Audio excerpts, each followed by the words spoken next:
What the?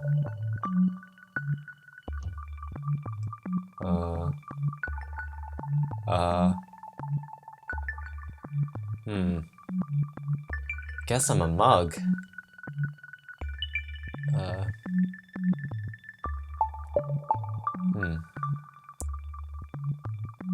Have I always been this mug? Wasn't I doing something? No, wait. I wasn't this mug just a moment ago. Oh yeah.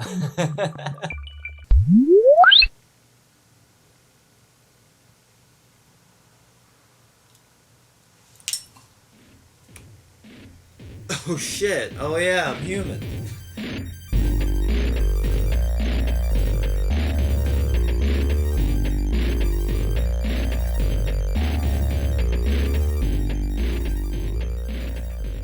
Hello, fellow psychonauts. Today I wanted to talk to you about the phenomenon of turning into objects when you smoke Salvia Divinorum.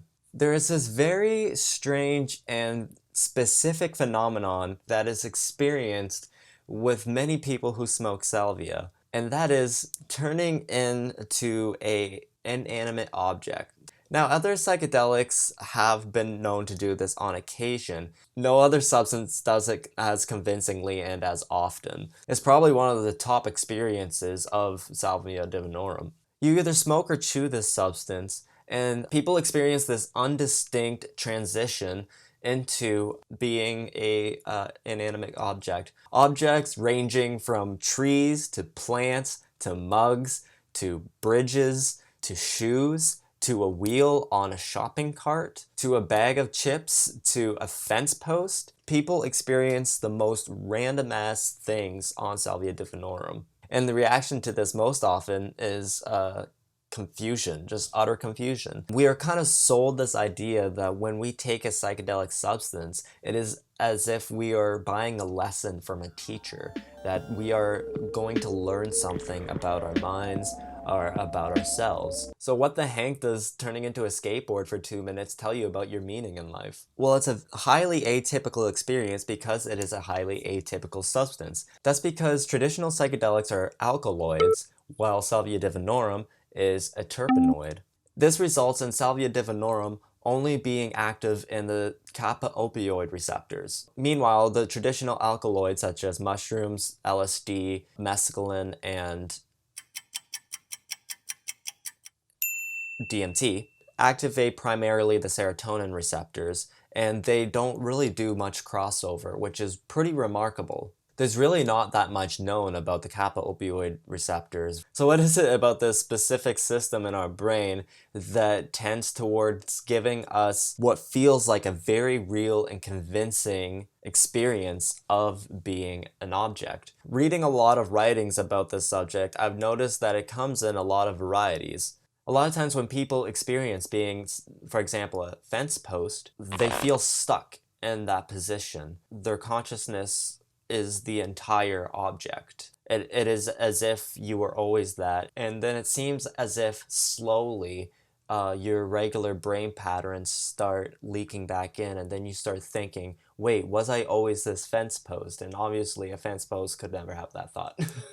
And other times it comes in waves where they feel like as if they are this object, but something is like waving, and it's like a very, I don't know, a wavy sensational experience. Like either something is slapping on their face or just like there's just like some wiggling going on, I don't know. People also experience the motion of spinning a lot on salvia, which is interesting, such as being a propeller or being a wheel. The other noted variety is when people experience constant transformation. I've had the luxury of watching people experience pretty heavy salvia trips and hearing what they say and what they say about it afterwards, I've watched somebody transform into constantly different objects. I remember at one point they told me that they were an apple with pear feet. Moments where they're everything at once, and then moments where they were just singular things, and that thing would be in constant transformation.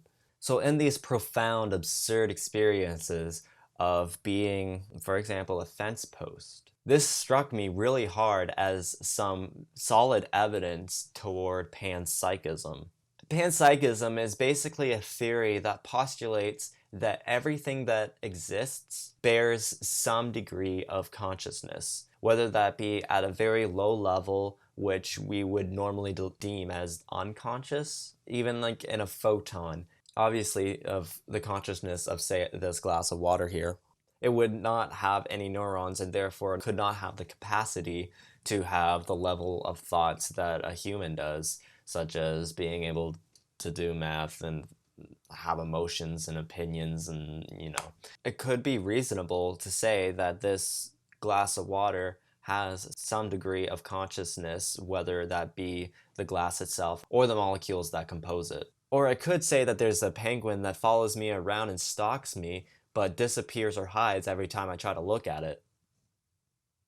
But you see, they have the same amount of evidence, which is 0. That is, until the Salvia Divinorum experience. I mean, people would probably argue that some people have been able to access these states of consciousness organically by not introducing external chemicals into their brain via deep and intense meditation, training for decades. But, not everybody has the time and patience to do that kind of thing. So Salvia Divinorum is the first time that we could, give this substance to 100 people in a research study to see if they have this experience. And I'm willing to bet that a good portion of them will have the experience of turning into an object of some sort. When it comes to the mind-body problem, whether you think that material creates consciousness or consciousness creates material, it's basically impossible from our point of view to determine conclusively one way or another. They might even be the same thing in the end for all we know. With DMT, it's something much more that you would never imagine, such as crystal machines and little people running them and beautiful symmetry and rich meaning. Whereas with Salvia Divinorum, it's often really dysphoric. Also, the experience is so complete when you are that object. So I'm told. My first theory is that it is a symbolic experience, meaning that our brains communicate our experience to us through symbols that we project meaning. So when an occurrence really strikes you, our brains kind of rationalize the experience and basically warps it into a narrative in order to understand it. So that if somebody becomes a mug, maybe it's because they have, I don't know, a coffee addiction. I don't know. So that object that you turn into bears some reflection of yourself. For example, if you turned into a picket fence, maybe it's because you lived in the suburbs all your life, and that this is actually part of your consciousness. The picket fence, the mundane things around you are a part of you, symbolically anyways. The second theory is that it's merely your perspective altered.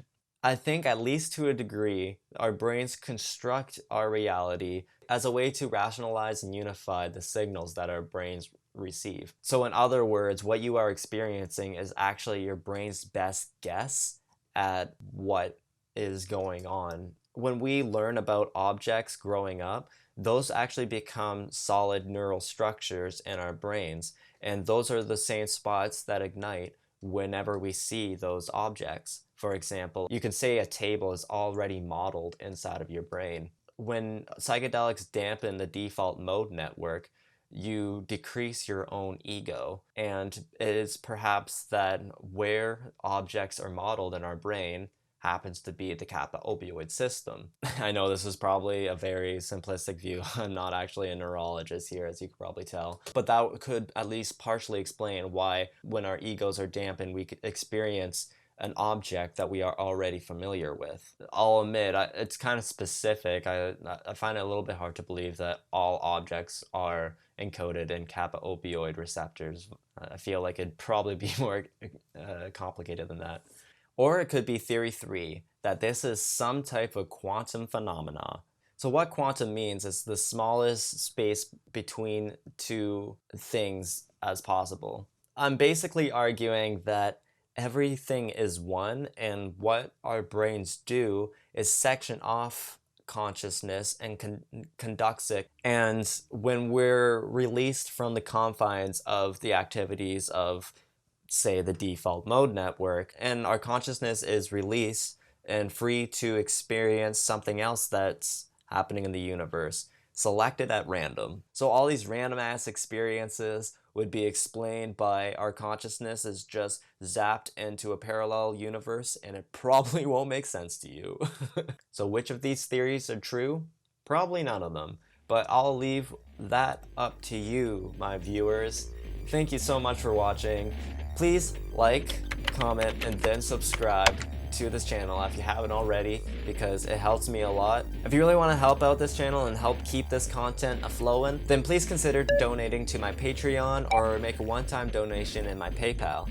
And let us all give a very big thanks to my current patrons, who without them I would not be able to keep going. We all very much appreciate it. I hope you all take care. Be safe doing Salvia Divinorum. Peace.